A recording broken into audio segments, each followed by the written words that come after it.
I'm Dylan Marma, and you're listening to Operators and Allocators, a podcast dedicated to exploring how to make smart investment decisions and execute well in real estate and private equity. We'll be interviewing top-notch sponsors from various asset classes to understand how they think and the frameworks that they put in place with the goal of achieving above-average risk-adjusted returns.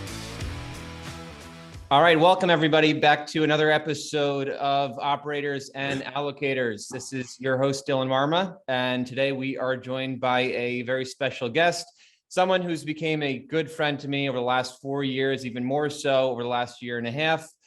Someone who I believe shares a great perspective on, I'd say, a balanced perspective of today's real estate market in terms of the opportunities that are available in the competitive market that we live in today. And he's also one of the more witty real estate investors that I know and is known for telling it like it is. So I think we're in for an entertaining show today.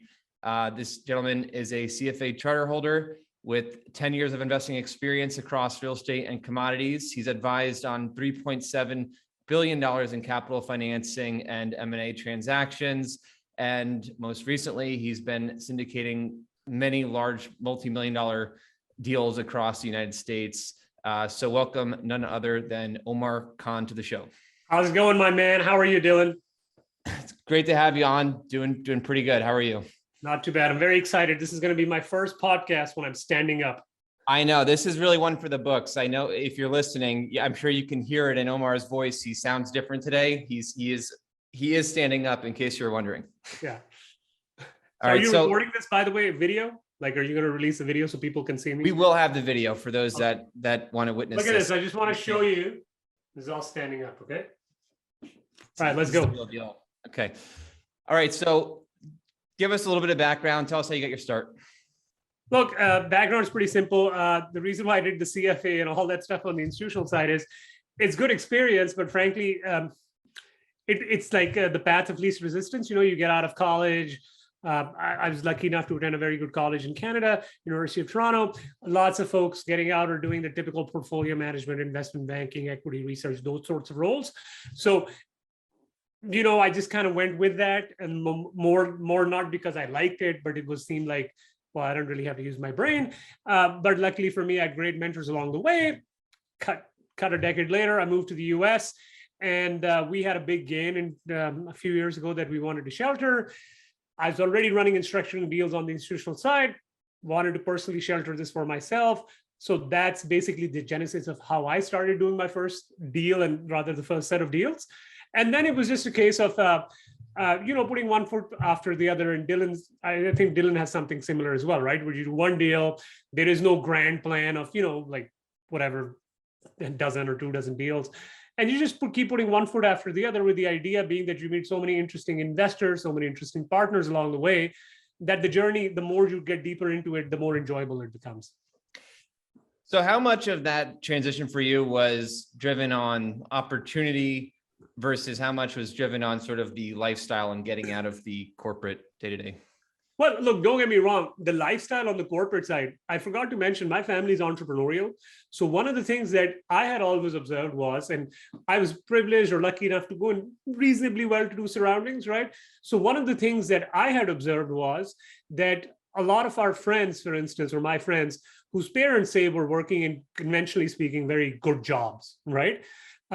They were time stressed all the time. I mean, you're making money, but you don't got time, right? And whereas my parents, again, through no reason, because I'm very intelligent or something, pure happenstance, good luck, they had the time basically to attend the college, the school events, to spend time with the kids, to take these holidays and vacations, which a lot of parents want to take, but they can't because of time pressures, because of their job.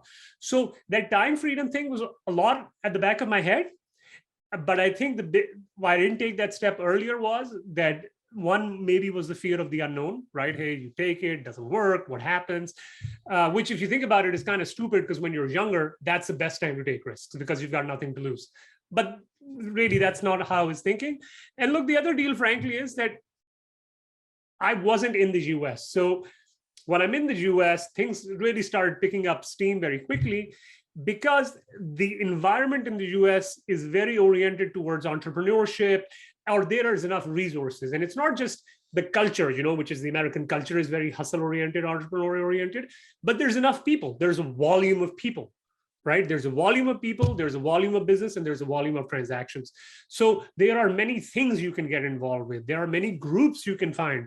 And a lot of times you just need support along the way, right? And to basically kind of get over some of the mental roadblocks we all put for ourselves.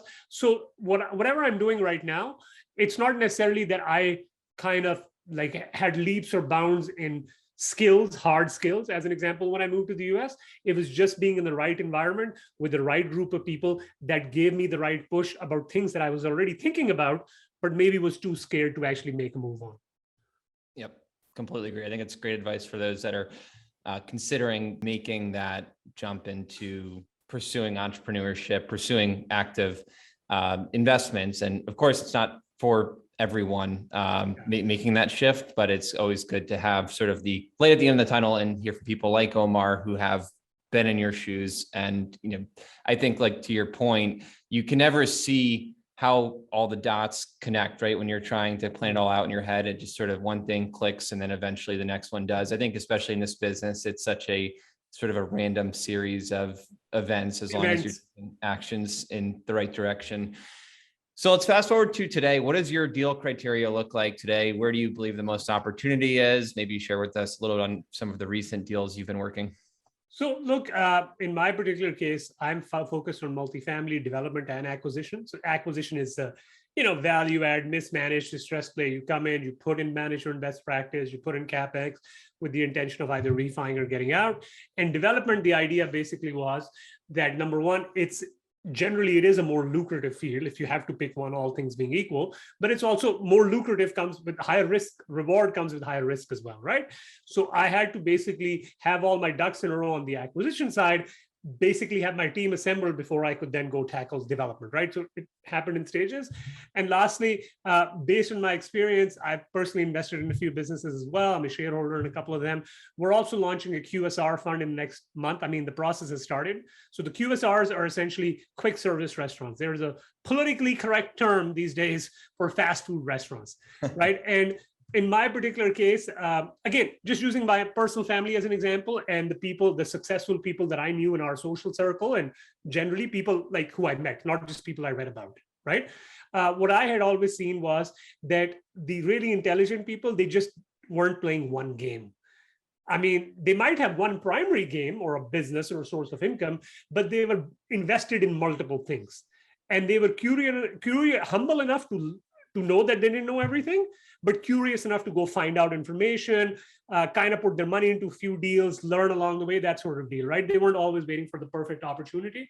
So in my particular case, now that I've got the multifamily acquisition part, development part down, that's mostly in the Southeast, Texas, and South Dakota, right? Now we're doing this QSR play because it is an uncorrelated stream of income, relatively speaking, to real estate, because our real estate business is very asset heavy, right? So it's asset heavy with the focus that, there's cash flows along the way, but the big material event is a sale, because that's when you get the bulk of the returns, no matter what somebody tells you, no matter what a syndicator is telling you, you're probably getting 50+ percent of your returns from any deal from appreciation. That's just the way it is. Okay. So in this particular case, this is an operator heavy model. So I've got a great team. They're actually investors of ours. These guys have been in the private equity game for a long time. And this is more of an asset light model, right? Which is heavy on the cash flow because it's an operating running business, but again, very uncorrelated stream. And the idea was to keep adding what we feel are uncorrelated businesses, uncorrelated streams, but with the right management team.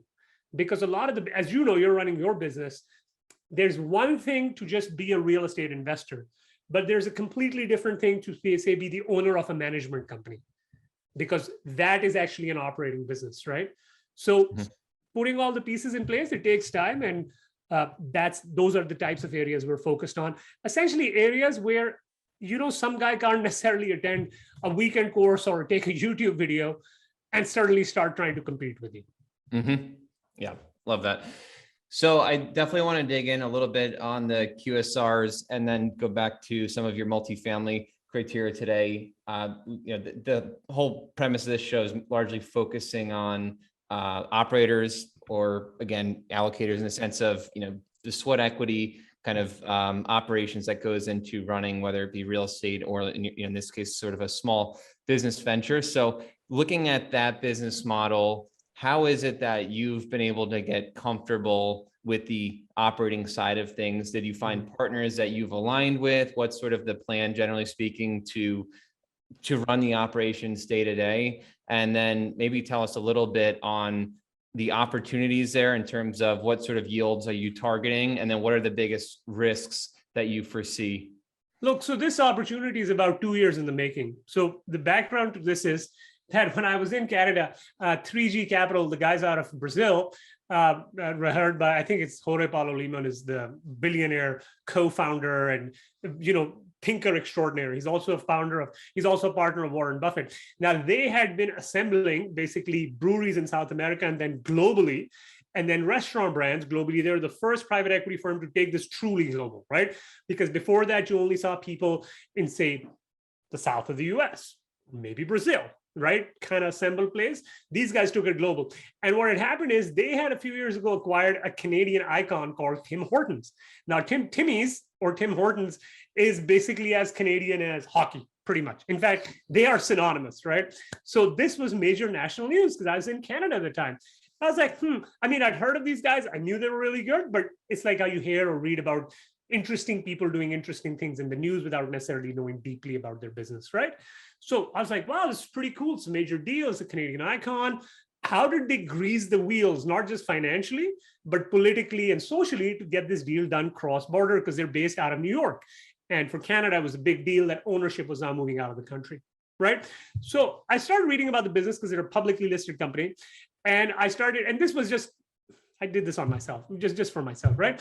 And I started seeing some of the margins they had in the business, right? Especially with the way a lot of these businesses were going towards an asset-light model, where basically back in the day, a lot of groups would want to own the real estate and then they operate, and this feels that it becomes a real estate play.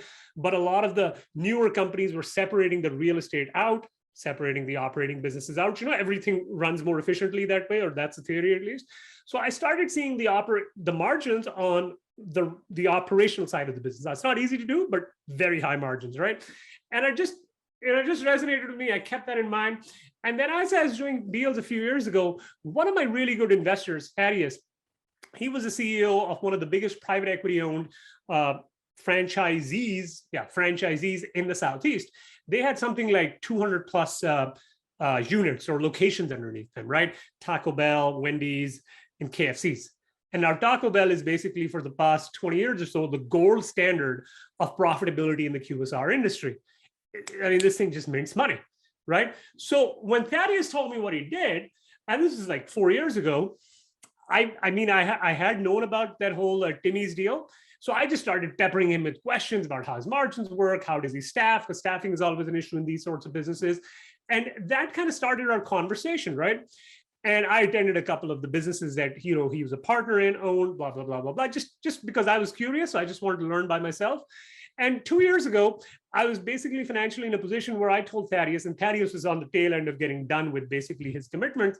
I told Thaddeus, look, because we developed a really good relationship. And I told him, I was like, look, what I really want to do is be a part of, say, a mid-sized growing brand, right? Come in basically, because I have the financial firepower to at least start like 5 or 10 of these restaurants. I mean, maybe not together, but within a year or two. Now I'm blessed to have that be in a position. But obviously, I know my limitations, that I'm a finance guy. I can run operations, but frankly, I'm not going to run a taco stand. I mean, my point is, it's a very specific skill set, right? Because a lot of guys I know think, well, how hard can it be? It's pretty freaking hard. That's why you have specialists to do this stuff, right? Mm-hmm. So Thaddeus and I then started looking for mid-tier brands, but also we started looking for a lot of the right operators. And I wanted to be geographically focused in and around, say, Florida, maybe Georgia, but Florida was my first preference because, all the trends we know about, right? Mm-hmm. So this took about 2 years for us to assemble the team together, because different guys that are different positions. And what I did, what I wanted to know this time with my experiences was that I was going to take a big financial risk, come out of pocket.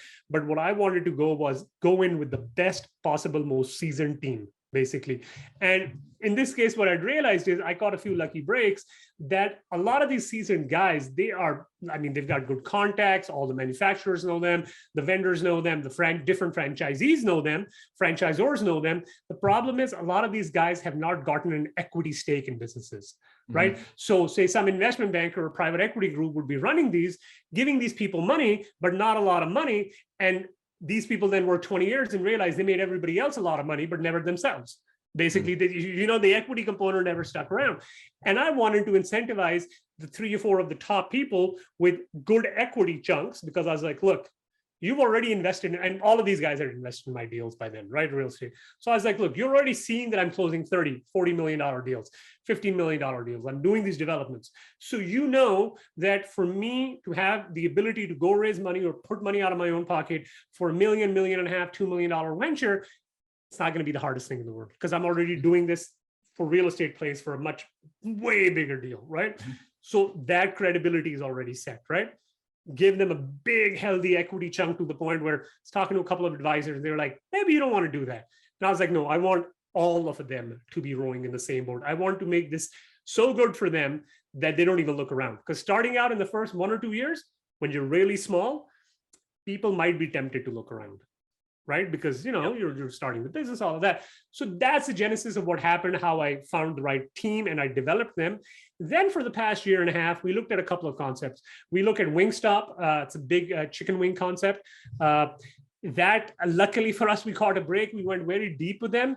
One of the things that it's a fantastic brand. Don't get me wrong. It's a great, phenomenal brand. One of the things that it always kind of weirded me out, and obviously I'm not a specialist, so I'm not judging somebody, is that they never hedged chicken prices, which to me just sounded like 101 level stuff. I was like, why would you not hedge your input prices? You only have one input, right? Why won't you do that?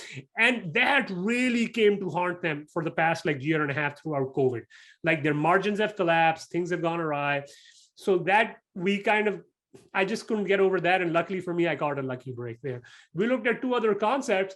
And basically, lastly, we settled down on this concept called Clean Eats. It's a healthy subscription-based model. So you get a higher multiple on exit if you ever want to exit. It's recurring revenue, right? Whereas with the regular food model, you come in, you pay, you leave, whatever, right? But if you have a subscription-based model, like gyms always get a higher multiple because it's reliable income, right? So they have a subscription-based model. Plus, they've got great margins. It's phenomenal. So now we've started working with them on the Florida East Coast, Palm Coast, all the way down to Titusville. And we plan on launching the first 2 or 3 restaurants this year and more in the coming years. That's awesome. For a few reasons. One, I've been to Clean Eats before. I think. Oh, you have? Yeah, awesome. I definitely have. And I use a different service right now. I get actually meal prep dropped off daily. Oh, we're gonna get you to Clean Eats. Don't worry. But maybe you'll get me in there. I've just done the. There's a few physical locations I've stopped in to try it out, and I love that model, and I think it's a huge. I think it's. You liked it for a number of ways. Yeah, definitely. So you liked it basically. Oh yeah, definitely like Clean Eats a lot, and I love having the meal prep on subscription. So I've been doing that for quite some time now. So cool. That's awesome. I think that's really exciting. And I liked a lot of what you talked about. You did a lot of diligence to be able to find the right opportunity, to be able to put the right team together. You talked about equity ownership. Speaking of which, on the equity ownership side, I'm curious to hear your general philosophy on that. What is the right way to vet team members to provide that sort of equity incentive? And do you generally have that vest over time? Or how do you make sure that it's sort of allocated in the right way to align the interests? Look, so I don't necessarily know the answer to what is the right way of doing it, right? Because I think that varies person to person. Sure. And different people have different levers. I can tell you in my particular case, it vests over a period of time. But I was also very upfront with basically all my partners. I said, look, I understand that your concern might be that, for instance, hey, will this guy actually follow through on his word, right?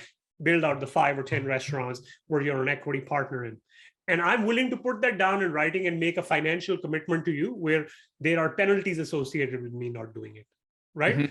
But in exchange, I can't afford taking the risk that you get your equity share, and the day you get it, you're like, all right, I'm done, I'm walking out. Right. Right? Because then basically I'm not going to be the one running a healthy food store, because frankly, I don't live in state and I wouldn't even know what to do because I'm not a specialist for that particular role. So it does vest over a period of time, right? 3 to 5 years is average. In my particular case, I do feel that a lot of this happens this is my opinion, happens to be specific to the person you're trying to attract, but also to your personal financial situation. Because look, when you're starting out, you might not have the financial means to offer a very healthy salary, right? And benefits and bonus and whatever, right? So you've got to dangle the equity carrot, hoping somebody bites, right? But let's assume you get to a certain scale, you have a certain amount of cash flow coming, or you have a specific amount of cash that's in your reserves, and you are very bullish about a certain business. Let's assume you can make $1 million in a business, right? Then you might not want to give that equity because you can find a way to scrimp and save and just give this guy the comp that he needs. So I think it's on a case-by-case basis. In my particular case, what had happened is that a few of the guys that I had specifically, along with that, is because again, like I said, a lot of this is lucky breaks also, right? That I had cornered or tried to find with Thaddeus were specifically guys who had worked for 20 years for somebody. They're making good income, but they're smart and they're phenomenal operators, right? Because everybody knows them, and because that's also very important. But they've realized how much money they're making somebody else, and that they're never going to get a hand in that till, right? Because and part of that, it pisses them off, right? Because they're like, it doesn't piss them off in the sense that they're trying to not do a good job. It pisses them off in the sense that, hey, I also want to be on that side. So what do I have to do to get on that side? And the thing is, people say who have established businesses running, say, 50, 80, 100 units, they're not going to give you an equity stake because why would they, right? So that was one. In my particular case, what had also happened is that the guy that who's the day-to-day operator, he had actually been burnt by false promises from other people who said, yeah, come on board, we'll give you equity. And that never ended up transpiring. So I knew from day one that I told him straight up, I was like, look, man, you're never going to have this problem from me. What you see is what you get, right? And I'm willing to tell you right now on a piece of paper, we're going to put it down that this is not going to be an IOU or a maybe. We're going to put it down on a piece of paper as part of a formal contract that from day one, your vesting starts. So it's not like, hey, you go do these 5 things and maybe you get it. Yeah, we'll revisit it next year. None of that stuff is going to happen, right? No, that's great. Performers like that, basically, when you're upfront with them. Yeah, and I think you have to find the right people, right? Because people that are playing for the long term that want to take ownership, they're gonna like the equity. Other people might just value short-term commissions or salary, right? And I think that by offering the equity, I think you're going to attract the right people for that seat that are going to take ownership and look at things long term. But that's definitely the hardest problem, like they always say. But it's very hard finding the right person. Like I said, if I didn't have Thaddeus, I wouldn't have been going.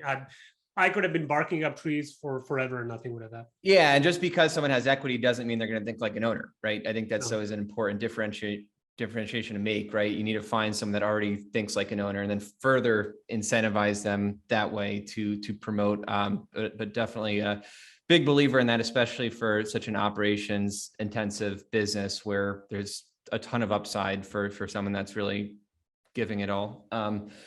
But that's great stuff. Definitely appreciate the background and really looking forward to checking out any more materials and updates as you continue to launch in that venture. Now shifting gears over to the multifamily side of things. I know in the last few years, you've done deals in Florida. I think you did a lot of your early deals in South Texas. Yeah. Now you're doing South Dakota. You got a lot in Atlanta, right? So what overall are you looking at on the multifamily side of things? Are you looking at job growth in the market? Are you looking at just having trusted boots on the ground partners? What's sort of the secret sauce for you to identify a good market and good opportunity in the multifamily side? Well, look, the thing with Texas, Georgia, and Florida is that you don't really have to make too much of a case there because that's self-explanatory. I mean, if you can't make sense of Texas, Georgia, or Florida, God help you, right? With South Dakota, the thing was that I have a really good partner out of there. We've done $100 million plus in deals, and that was all in Georgia, Florida. So there's a good element of trust built in. He's a very prolific developer in his local market. And on top of that, the Sioux Falls market, where we're developing these units, that market's been on fire. Now, there's a couple of reasons for that. Number one, it's one of those markets that stays under the radar. So, the conventional syndicator doesn't really hear about it, right? But it stayed under the radar. There's a couple of things. Very low cost of living, low to no taxes. Then basically, the very diversified economy. It's a regional powerhouse. And because of recent political events, it's been attracting a lot of people to move there, a lot of high-income people to move there. So what you have is a combination of job growth, income growth that's consistently above the national average for the past 3 decades or so. And then you have a very pro-business and landlord-friendly government that allows you to basically come in and operate at a very quick pace. Because frankly, look, if we came in and we're developing, so we've done 129 plus 45, whatever that is, 164, I guess. And we have another close to like 250 units under development, hopefully this year, right? My point is, if we had to go through this in a jurisdiction which is very bureaucratically heavy, like you've got to go through the permitting process, the zoning process. I mean, man, we would still be stuck on our first project, right? So that was one of the big issues. The other issue was that, again, because it's a market that stays under the radar, what had happened is that there was a chronic housing shortage, basically, because not a sexy market. You're not going to see the Trammell Pros of the world just show up there and start building, right? That was a big reason. To give you an idea, downtown Sioux Falls, check this building out, Cascade Apartments in Sioux Falls. 2 bedrooms are going for $4,400. Right? I mean, that tells you that's like close to Manhattan pricing, right? Wow. Because again, the reason is, and people are paying for it, they're 99.9 to 100% occupied. The reason is, if you're, say, a doctor couple or a white collar professional, or say a business owner or accountant, whatever, right? You've only got a couple of options. And if you don't want to maintain your big house or ranch anymore, you're probably going to move to an apartment because you're going to stay there 6 months of the year and you're going to go to an Arizona or Florida during the winter times. So a lot of people are going more and more into that mode, especially the old timers, right? And because they're doing that, there's less of a shortage. They're not as price sensitive. They're like, look, I need the right place at this kind of right now. I don't want to wait. I don't want to do any of that. I don't care about money. Let's go. So that's what's really helping us. And the fact that my partner is a prolific developer, he got the inside track on a few really sweet land deals, that really helped us move our ship pretty quickly. But again, it wouldn't have happened if the trust that we had built over like close to $100 million in transactions in the Southeast, that hadn't developed, because we have complementary skill sets. Anytime you're diving into development, it's so important. I know we've had conversations on this with to have trusted GCs, trusted boots in the ground to be able to oversee these things. It's all about, like you said, there's more risk, but there's also more upside. So it's just thinking, how can you mitigate that risk as much as humanly possible, right? To make sure that you can get the upside without taking on more risk than you're comfortable with. So now on the acquisition side of things, what do you see as, what's your general view on today's market? You kind of have, there's kind of two narratives out there, right? There's people that feel like this is the best market to buy in terms of just, the potential for appreciation, the fact that rates are still relatively low, even though they're probably going to be going up slightly. And have the narrative of just, viewing this as such an almost an overheated market with low cap rates and so on. So I guess, from your side of things, what's your overall narrative on today's market? What do you think, where do you think the opportunity is on the acquisition side? Look, my perspective is the same. It's always been that when there are too many deals, there's not enough money. And when there's a lot of money, there's not enough deals. Right. So it all depends which side of the tracks you lie on, because whoever doesn't get a deal thinks the other guy paid too much. Right. In my personal case, if you're making the case for places like Georgia, Texas, Florida, again, barring some exogenous event that nobody sees coming, there is just a massive glut. Look, if you're paying $1.5 million for a house, right, or you're paying like $4,000 a month for your apartment rent, you don't have a problem. You have a pick of the litter, right? But if you want to pay anywhere between, say, $900,000 all the way to $1,500, maybe you've got a kid or two, you're going to have a lot of problem. I don't know if you've tried renting an apartment lately. You're not finding anything. I mean, occupancy is running at 90, 98, 99% in major markets. Because frankly, the issue is we have yet to catch up with supply from 5 or 6 or 7 years ago, let alone catching up with supply this year. So it's a structural issue. Now, tomorrow, for instance, the Fed says it's going to raise rates, but suddenly they raise it 300 points in a year. All bets are off. But if we follow what the guidance is, then so far, at least, it seems like a reasonable bet to make. Yep. I definitely agree with your sentiment on this. I think it's actually taken me time to get fully comfortable with the lower cap rate environment that we're in. But when you look at the stats, and you look at the supply and demand and just the fundamentals of this, there's such a long runway, and there's so much upside still in today's market. You see that, the loss to lease is increasing on all these either mom and pop owned or just deals that aren't getting the attention they need, that there's significant upside in today's market. The rent upside is there. It's not like, this is not broker talk. This isn't like some random guy talking his own book. Look at any major market in the Southeast. And again, we're talking Southeast and Texas. Yeah. Growth markets, right? I think. Rent growth is like easily 15, 18%. I mean, Atlanta last year, we raised our rents by 26%, 23%, I think. So, and people are paying. It's not like people aren't paying. Now, you might have issues where you have to re-tenant the property a little bit and move in a higher income resident, but it's not like it takes you forever. And people are paying the money. The older tenants might not be, but the newer tenants definitely are, because they've been out in the market, they see what the rates are, and they're like, oh, well, it's not a bad deal. So it's happening. This isn't broker talk. So far, it's happening. Let's see what happens in the future. Yep, completely agree. All right. What's one unpopular opinion that you hold present? Basically, the people listening to the Peter Schiffs and the Harry Dent of the world and thinking America is going to collapse. Nothing of the sort is happening, at least in my opinion. Everybody proclaiming this has become a third world country. It's very funny. They haven't actually lived in a third world country. I have lived in a third world country. America is nothing close to being a third world country. Most countries wish they were as third world as America is. Okay. This whole rising of the interest rates, everybody and their dog, people who couldn't even graduate economics 101 suddenly have become macroeconomists. Okay. This is basically a cycle that's happening. Fed has to manage this on the way down. They have to manage this on the way up. You can have your opinions about it, but that's their job. So if you think interest rates are going to rise 3, 4, 500% because, that's just going to happen, it's not going to happen. Okay. That's just reality. It's just not going to happen. This is not a banana republic. So relax, be prudent, be cautious, be diversified, but don't listen to these idiots at late night TV or whatever, some freedom thinker or whatever the hell these guys call themselves these days. So you're long on America. I'm long on common sense and not being a moron. Love it.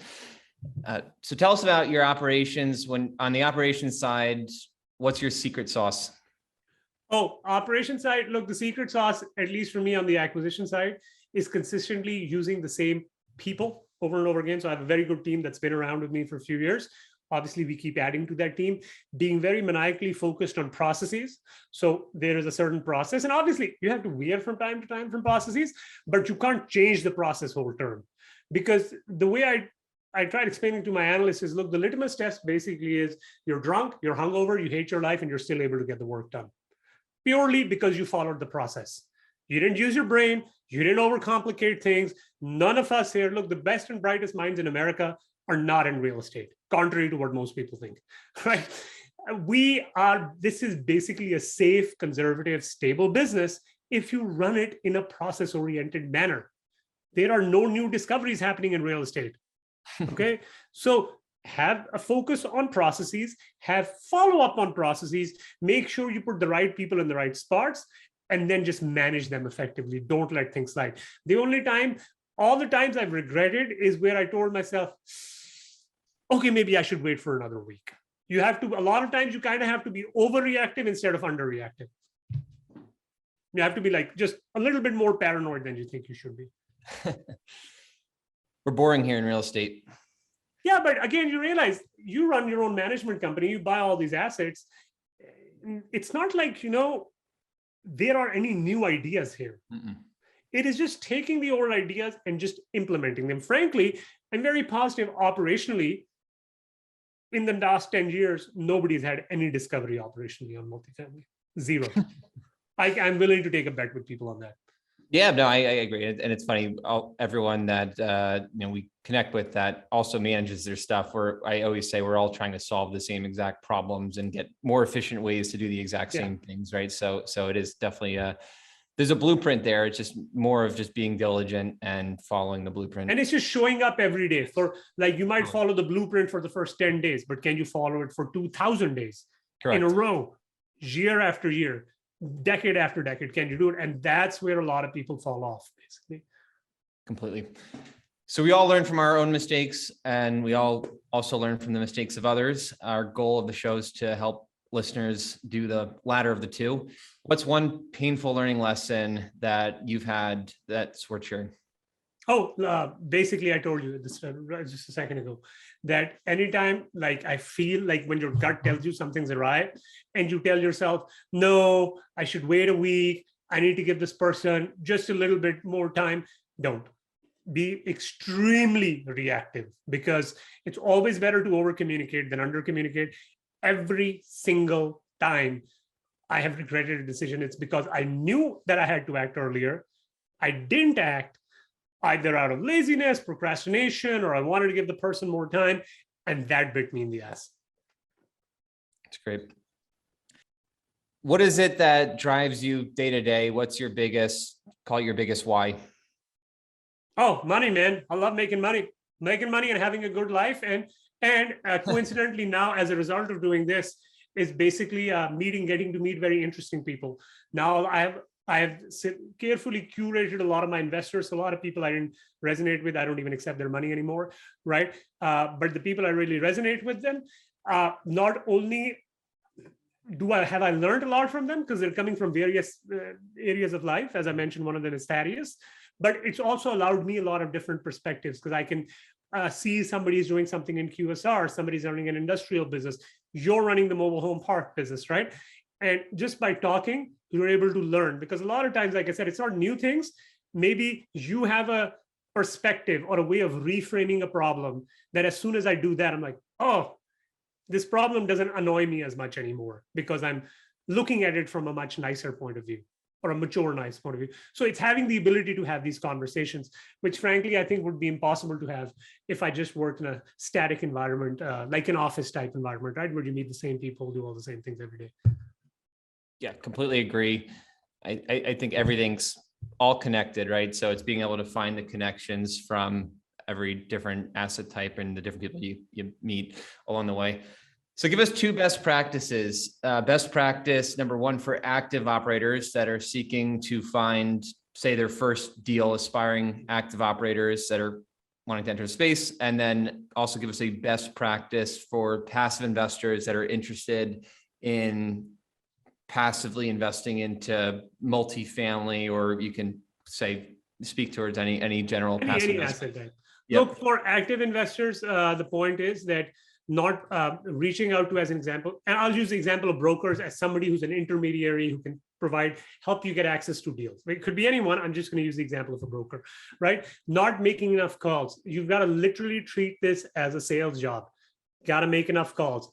Honestly, a lot of times it just boils down to volume of calls, because I've interviewed a lot of people and they're like, well, we have to focus on quality. And I was like, look, don't take this the wrong way. You're not Michael Jordan. Okay. So it's a quantity issue. So not making enough calls or getting discouraged. And by the way, this happens to me, getting discouraged from your previous call because somebody said something that kind of pisses you off. And then you're kind of, your kind of mood goes off for the whole day, or you keep thinking about it. So not letting that get you down. And one good way around this is to just say, as an example, being a slave, like I'm a slave to my calendar, right? Having everything on your calendar. So a lot of times it just becomes a mechanical process, right? Where, yeah, you have like 5 calls for the day. So there is no feeling attached to it, because, you got off this call, you got this call. So you don't even have time to think about and wallow in your misery, and take meticulous notes. So when you're talking to brokers or sellers, take meticulous notes and then actively follow up with them. So use a CRM, Excel, whatever you want to use, but be very you have to bang out these calls week in and week out. There is no other way around it. This is from the perspective of an principal who's trying to acquire assets. Now, from the perspective of an investor who's looking to invest with the principal in multifamily, mobile home parks, development, parking lots, whatever you name it, right? Anything. We actually have a course on our app, where we actually go through all of this stuff. So if you like, we can share this in there. I can provide the details, right, on how to vet. But what I tell people is, look, a lot of times investors get really hung up on the numbers. Oh, this guy's deal says it's 20% IRR, and this guy's deal says it's 16% IRR. And you and I both know any return metric is not worth the paper it's written on. Right? Because anybody can show you anything on paper. So what I tell people is what you've got to do is basically really focus on trying to understand at your level when you're investing $50,000, $100,000, $200,000, that is this the person that I'm dealing with, you're screening for two things: competence, professional competence, and do they have a team around them that's competent, and character. Because what you don't want is somebody who's extremely competent, but a crook, as an example, or conversely, somebody is a complete idiot, but is very honest. Right? Because in both cases, your money's at risk, right? Mm-hmm. So that's what you've got to screen for. Spend 99 or possibly 100% of your time on that. Once you have screened for that, don't worry about the deal as much. Because if you're working with the right people, things will work out. Focus on working and trying to find the people that are a best fit and match for the values that you want people who are going to be stewards of your money for. Well said. Where can listeners find you online? So you can go to our website, boardwalkwealth.com. Right on the homepage, it's going to be an email opt-in page on the right side. You can enter your name, email, and how you found out about us. If you also send me an email at Omar at boardwalkwealth.com and give me your phone number, I will have my marketing guy, Sean, connect with you, have the app, which I was talking about, which has this entire video series and more, by the way, exclusive content that you can learn as an investor how to screen, because we literally go into the nitty gritty, the details, the questions to ask, how to ask those questions, what to do, and all that jazz. Fantastic. Well, definitely recommend everyone reaching out to Omar, connecting to get that resource for anyone that's interested in passively investing. Omar, thanks so much for joining us on the show today. Always great connecting, and looking forward to having you back sometime in the future. Thank you very much. I really appreciate it. Thank you for the invite. Thanks a lot. All right, bro. Take it easy. Thanks for tuning in and joining us on another episode of Operators and Allocators, hosted by the Requity Group, a vertically integrated private equity real estate company. You can find recordings of all shows along with other resources on our company website, therequitygroup.com, also listed in the show notes. A brief disclaimer to our listeners. Information presented herein is for discussion and illustrative purposes only and is not a recommendation or an offer or solicitation to buy or sell any securities. All investments are subject to risk, and past performance is no guarantee of future results. The views and opinions expressed by the Requity Group speaker are their own as of the date of the recording. Any such views are subject to change at any time based upon market or other conditions. We hope to see you next week.